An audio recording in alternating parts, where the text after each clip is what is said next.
Welcome to episode 5, Chronicles of UK Salafism and Insider Perspective.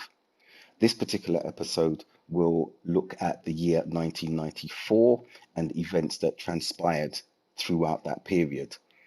And I'll start with the 11th of January 1994, when I was elected as chairman of the Brixton Mosque and Islamic Cultural Centre.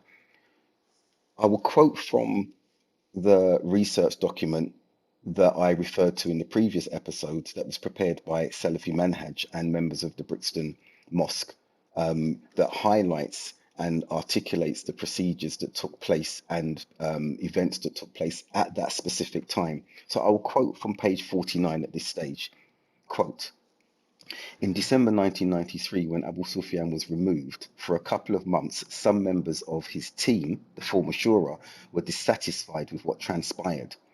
The committee of elders and the arbitrators chose Abdul Haq Baker, and he initially did not want the position as the other Salafis were not involved. The arbitrators responded by saying that the community did want Salafiyah because of its clarity, but they did not like Abu Sufyan's approach. The arbitrators emphasized that if Abdul Haq Baker did not accept the position, there would be more than likely a serious confrontation and possible violence as emotions were running high and there were people waiting in the masjid for a decision.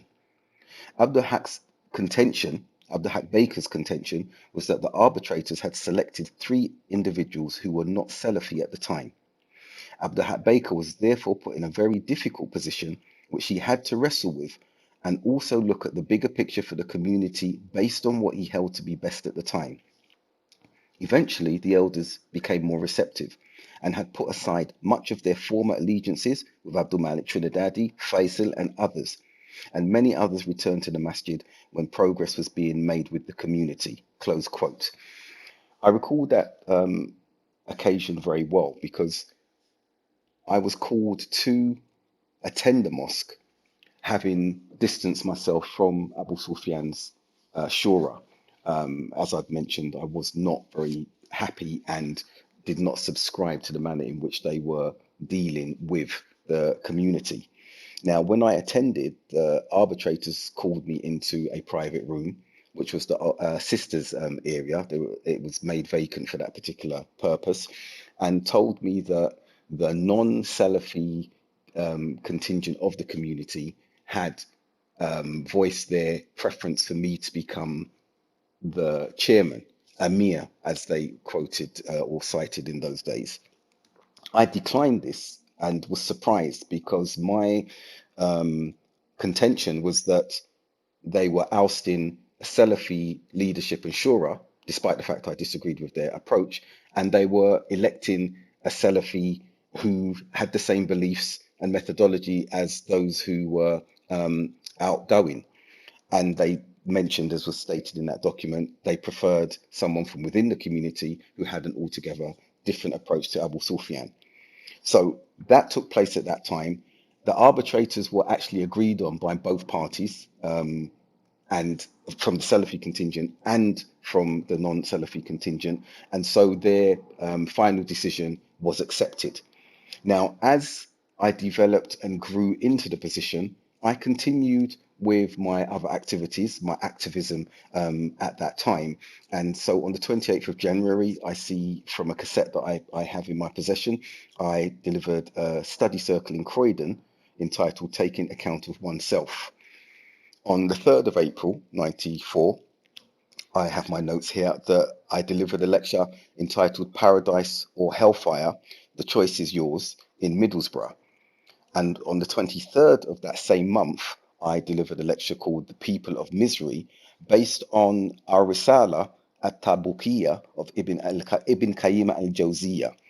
That was a study circle. Now, another significant event for me at that particular point was a visit to my home from Abdullah Faisal. Abdullah Faisal, as you know, was espousing Takfiri views by this time, by 94. However, to put that in context and his visit to my home in context, it wasn't a threatening visit at all because we had established a relationship prior to this, we worked in Islamia schools, Yusuf Islam's flagship school together, where I was head of personnel and legal work for Yusuf Islam. Faisal was an imam and teaching religious studies. So we knew each other from this particular perspective. But preceding that, in 93, for a period when the Morabitun leadership, sorry, 92, leading up to 93, the Morabitun leadership had banned lessons for us as Salafis from Brixton Mosque, and they were moved to Surat Abdul Malik's home. And Faisal, who professed the Salafism at the time, was teaching us in Surat's home. However, those study circles came to a rapid conclusion when Faisal started petitioning us to violently overthrow the Morabitun leadership in the mosque. And that would be, as I said, early 93, that led to Black Sunday, I would dare say. We disagreed with this perspective. We even spoke to one of the scholars that he told us to contact, Sheikh Jibrin, at the time in Saudi Arabia, who totally rejected this approach and said no student of his had that sort of approach. Faisal then stated he would seek assistance from another congregation that he was teaching and having study circles with in North London. At that point is when there was a parting between us and Faisal. The study circles in Surat Abdul Malik's house ceased, and that was the last time we would be having any sort of engagement with Faisal in let's say, in an environment like that. So fast forward into the 21st of April 94, Faisal coming to my home was to deliver a gift. It was a book by the author Taha Jabir Al-Awani, published by IIIT, and it was called The Ethics of Disagreement in Islam. The Ethics of Disagreement in Islam. And in that book, which I still have and I'm reading from, I'll quote what Faisal had written in his handwriting: presented to the Emir of Brixton Muslim Community, Abdul Haq Baker, on the 21st of April 1994, by Brother Faisal. So this was the context in which he visited me, and he requested that he be permitted to teach in the mosque again. And I refused this on the premise of his beliefs that were now clear, the Khariji, Takfiri, violent extremist beliefs, unless he recanted all of these and returned to what we believe was the original position he was on of Salafism. He agreed. At my doorstep, he agreed to do this. However, when he turned up at the mosque, it was on a Thursday, and we were waiting for him to get on the pulpit to begin with this recantation. He didn't do it at all. He just resumed his extreme beliefs. So we ended that session immediately. The mic was taken off and he was expelled from the mosque. And that was going to be the case from that point up until this present day now. So that was a significant event for me, and a surprise, should I say, that he visited me with this book on the 21st of April. Continuing with my activism as I grew into the position of chairman, and as the community started focusing on a program of learning, a program of engagement with the wider Muslim community and the wider non-Muslim community as well. I see that on the 17th of May, my notes here from South Bank University, I did a talk entitled Will You Rest in Peace? On the 19th of May, I was in Luton and delivered a lecture entitled What It Means to be a Muslim. And I'll quote some excerpts from some of these, but this particular one in Luton, I wrote as an introduction: many people today are judging Islam by the behavior of Muslims, which is far removed from the previous and better generations. My obvious reference to the pious predecessors, pious predecessors, Salaf Saleh, in that instance. On the 11th of August, I delivered a lecture entitled Imitation of the Non-Muslims, the Arabic word kuffar, based on Sheikh Nasser al-Aql's book. And quoting here, I stated, many of us today feel inferior as Muslims and really have a longing for the glitter and ways of the non-Muslims. In that lecture, I also looked at imitation in belief, in worship, in behavior, conduct, and morals to highlight the inferiority complex and weakness of Muslims at that particular time. On the 28th of September, I was in Croydon delivering a study circle on the rights of women in Islam. And I want to quote from that as well, due to what is conflated with Islam from culture, the cultural aspects that have seeped in from the Arab world, from the South Asian world, from aspects of the African world. And I talk no other than on a point of contention and disagreement and rejection from many Muslims, rightly so, FGM that we see taking place in some quarters of the Muslim communities. Also, the arranged but forced marriage of young ladies, young women from the South Asian communities. I also talk and refer to none other than the honor killings that have been taking place across some of the communities. And these conflations with Islam and the patriarchy and misogyny that have been implemented culturally under the banner and guise of Islam was so significant to us as converts that we had to address it and were beginning to address it. However, that doesn't mean that we didn't fall into some of the same mistakes that we were witnessing with regards to the role of the man and the woman because of the nature of teachings that we were receiving. However, as converts coming from a non-Muslim background, we were able to look head on at what was being presented as Islam and what was really in actuality culture. So I'll quote from my particular talk, study circle on this occasion. The woman's environment and atmosphere must be conducive for her to suitably worship Allah. It should not be the man's intention to marry and thereafter enslave his wife, not spending any time with her, speaking harshly and generally using her. The woman is not, and I underlined not, a commodity, as in the case of the West today with women. The fact that the woman maintains her surname in Islam is confirmation and indicative of the fact that she is not a chattel, not a commodity. Close quote. These are some of my introductory notes to that particular talk on the 28th of September. Continuing with my activism and program throughout that year, on the 19th of October, I was in the University of Bradford delivering a lecture entitled The Key to Paradise.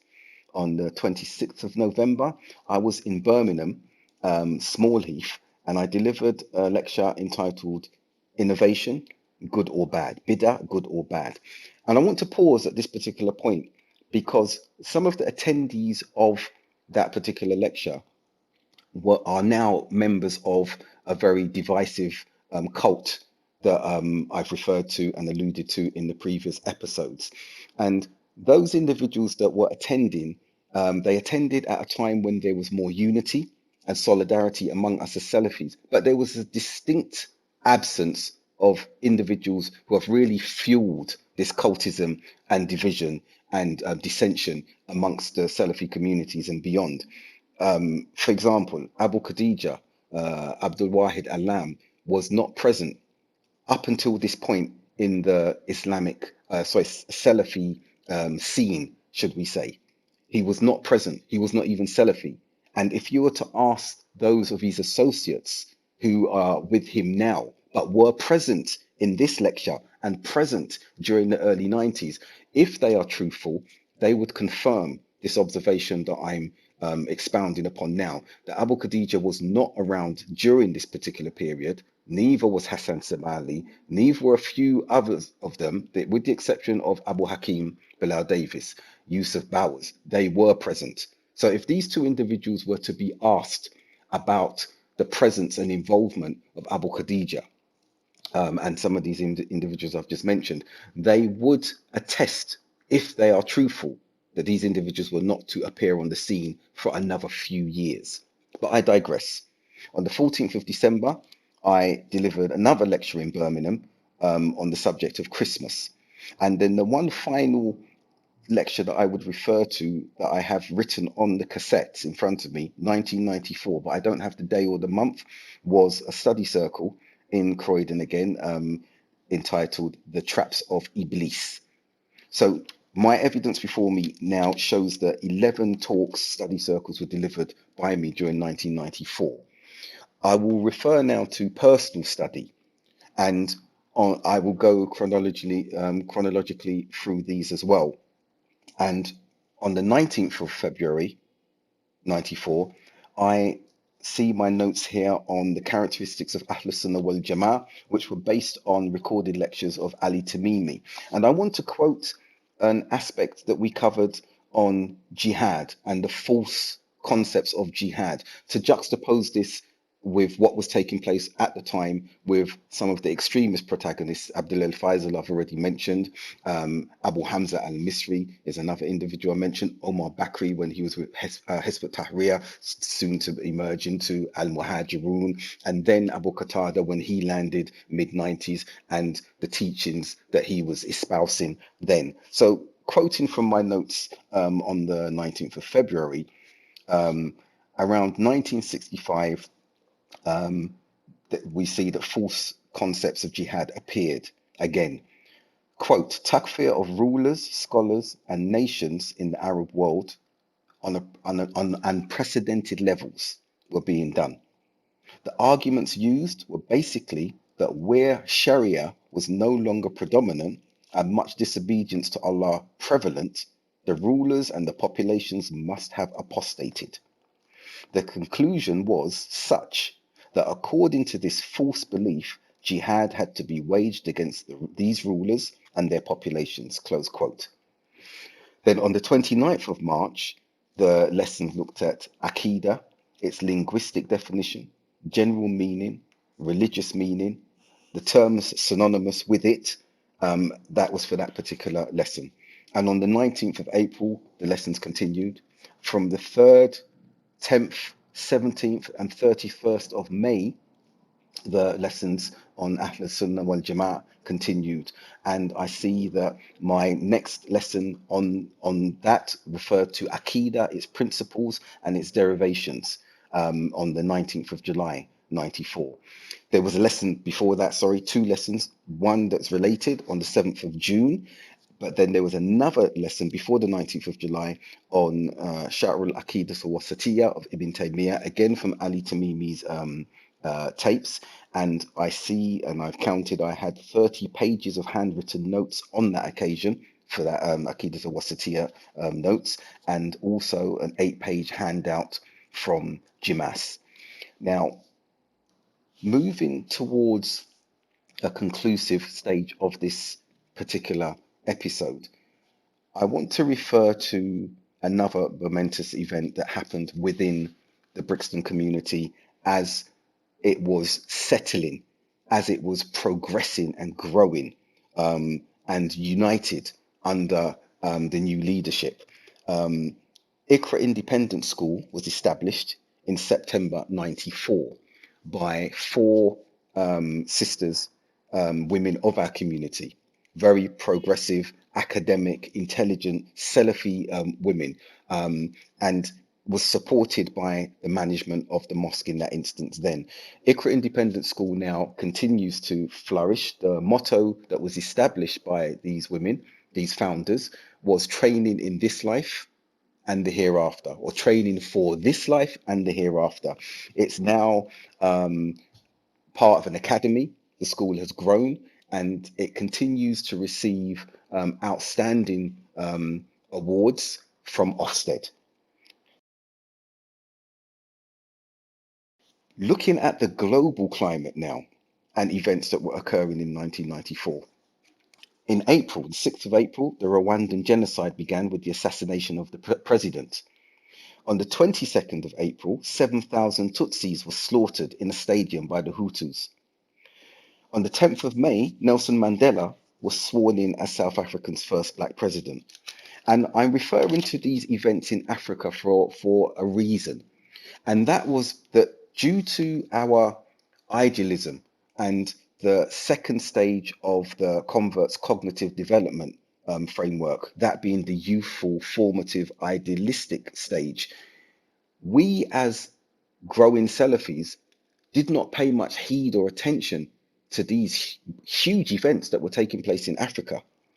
And instead, our focus, or the focus of those who we were learning from, was more towards, I would say, uh, what we thought was Islamic in its entirety had smatterings of cultural aspects to it. So, for example, there was always the focus on what was happening in Kashmir and in Afghanistan, this Muslim focus.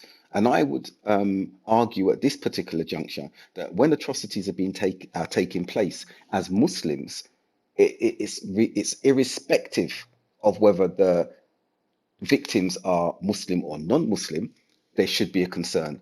This is what the Muslim Ummah, this is what Muslims are about with regards to their charity, with regards to their aid, with regards to their support.